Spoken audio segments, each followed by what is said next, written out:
Same. um, Kind of excited because it's a time of celebration, and proverbs. There's a proverb that says, "When the righteous rule, the nation is happy, it rejoices.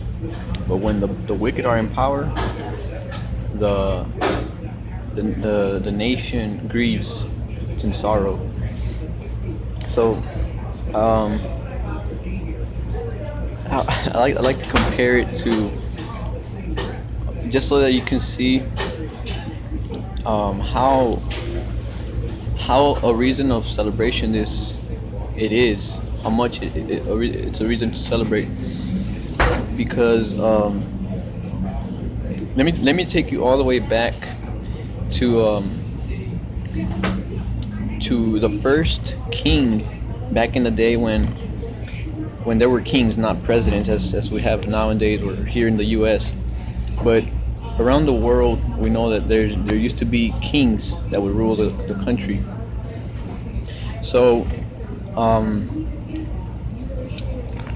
hope y'all can hear me. Um,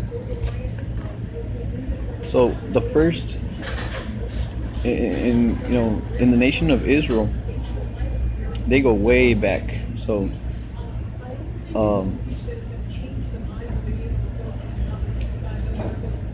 before they even they started having kings. They had judges. They didn't have kings like already some other nations had around Israel at that time. I'm referring to the time when the first king was put into power, King Saul. Everybody knows about King Saul. Todos conocen al rey Saúl. Entonces, so yeah, there were judges before, and they were like kind of like people that would have like a relationship with God. So they would kind of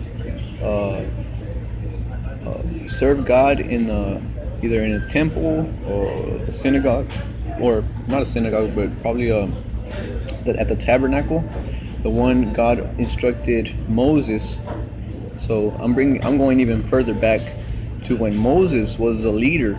We could say he was their nowadays president of the people of Israel, God's people, the Jews, the Hebrew people. So so God, since I'm already speaking about Moses,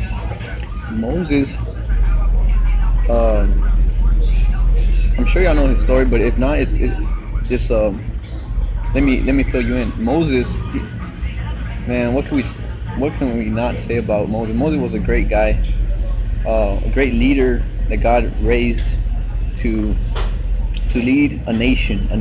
Okay, so Moses, he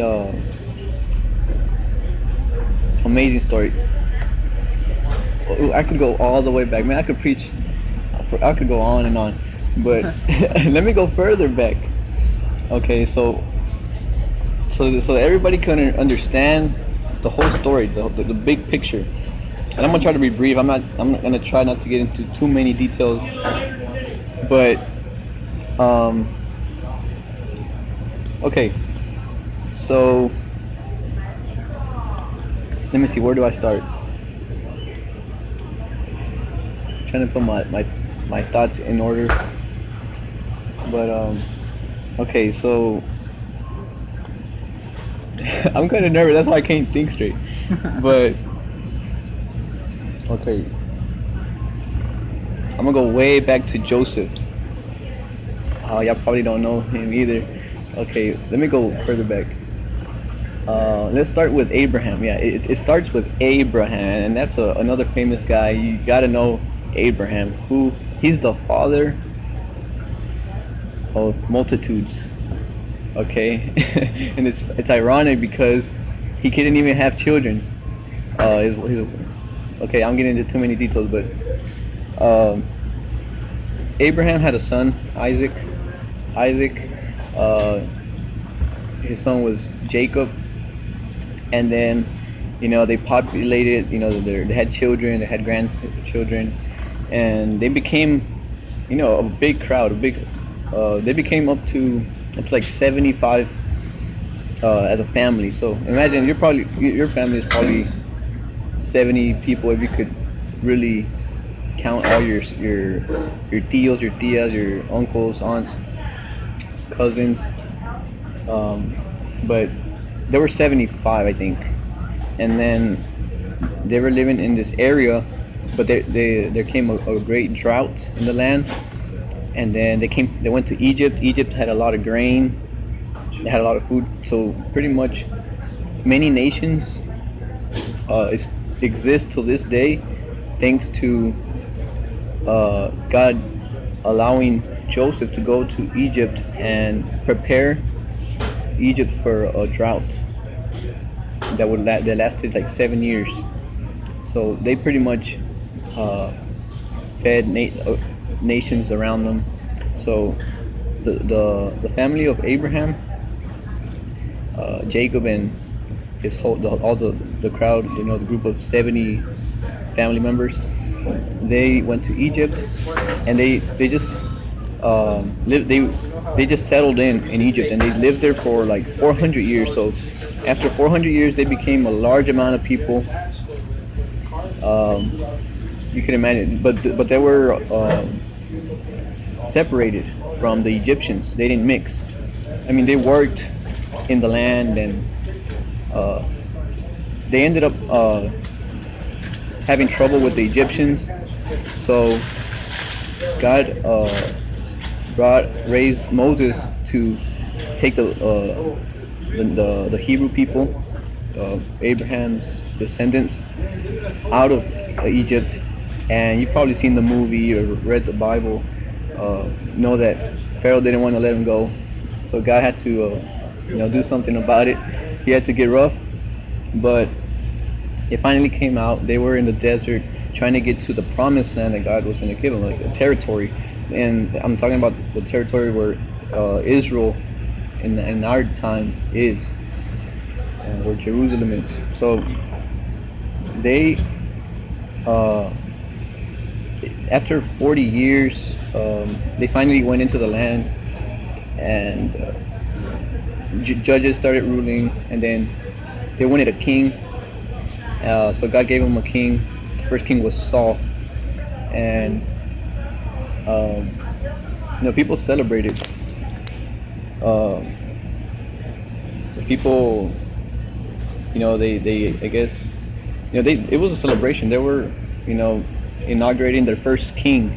So, and then we know that after Saul, David was their second king, and they had a party. I mean, they threw a party. They celebrated. They were inaugurating their king, and into the throne, and he was going to rule over them. And the people liked Saul. The people liked David. They were placed by God at their proper times. So, I just think that we should also celebrate. Not only because we're having a new president, but because he's a. I want to be careful how I say this. I want to say he's placed by God. So the Bible says that he puts and he takes away kings, and that goes for presidents too. So I thank God for Obama. I thank God for Trump, and I know that God is in control. God directs, as the Bible says, the heart of kings, the heart of presidents. So, but nevertheless, we still have to pray. So I encourage everybody, pray for your leaders, pray for our presidents, and let's honor them. Let's, as the Bible says, give honor to whom honor is due, and we are to respect authorities, even cops. We got to respect policemen.